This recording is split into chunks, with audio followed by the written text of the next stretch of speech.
joining us now, Michael Masters, National Director and CEO of the Secure Community Network. It's a Jewish security organization. He's also been a member of several task forces with the Department of Homeland Security. Michael, thank you so much for being here with us. We really appreciate it. I'm sorry it is under these circumstances.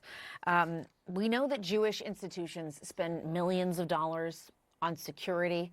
In this case, it was those security guards that were employed by that synagogue that were the first line of defense there, that stopped this assailant before that massive law enforcement response. How would you assess the safety of Jewish Americans right now? First of all, thank you for having me. We're in the most complex and dynamic threat environment that we have ever faced as a Jewish community, and I would argue as a country. And quite simply, religious freedom is under attack in this country.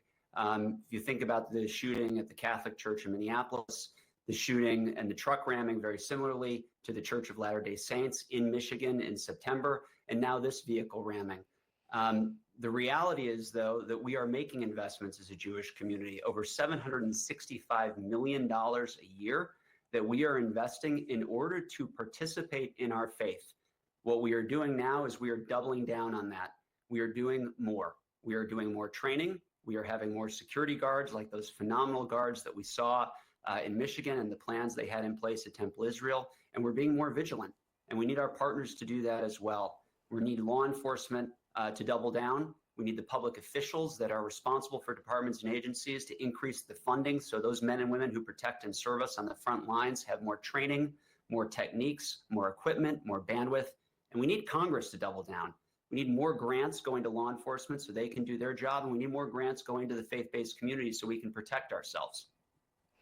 And I know your organization, among other things, you all do a number of things, but one of those is monitoring specifically threat levels within the United States. And I know you said this is a really dynamic moment for that. But give us some more detail on what we're seeing at this moment in time. We're looking at I don't know if you can see it, but we're looking at just in the last, since June, I'm seeing May, last year into this year, just anti-Semitic attacks we've seen across the country. What are you seeing? So in our Jewish Security Operations Command Center, where we are monitoring the surface deep and dark web, we are looking for these bad actors and working to protect communities. We have seen over 130% increase in violent posts directed against the Jewish community in the last week. And I want to be very clear, that is not someone who is drawing a swastika or saying they don't like Jews or disagree with Israeli policy. That is someone that is threatening to maim or kill a member of the Jewish community. That is the highest number that we have tallied, 8,000 violent posts in under 5 days in the history of our record keeping. That's the nature of the environment, and every one of those threats could be someone driving up to a synagogue, as we saw tragically on Thursday. It's like you want to underline that information because that really does, as you're saying it, stand out. When we heard from the Michigan governor, Gretchen Whitmer, on the day after that attack, she was talking about how, and Alyssa Slotkin too, the senator, how words can go to action. And that's what we saw, and how quickly that can escalate, and the danger in not stopping it there before it gets to actual actions. Well, and that radicalization period is becoming more and more condensed. We've noticed that.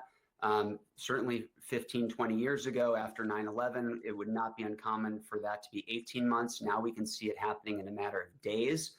Just after the US and Israeli strikes in Iran, of course, a mass attack in Houston, the ISIS-inspired attack in New York City. Then we saw the synagogue attack in Michigan, in addition to the Old Dominion attack earlier that day, and attacks in Canada and Norway. So that's the reality of the threat environment.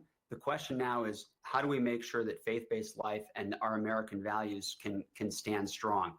And so in addition to the physical security, it is proactively identifying these bad actors and taking them off the streets. And that's where we're so grateful to our partners in law enforcement and our prosecutors around the country. All right, Michael Masters, thank you for your time. We really appreciate it.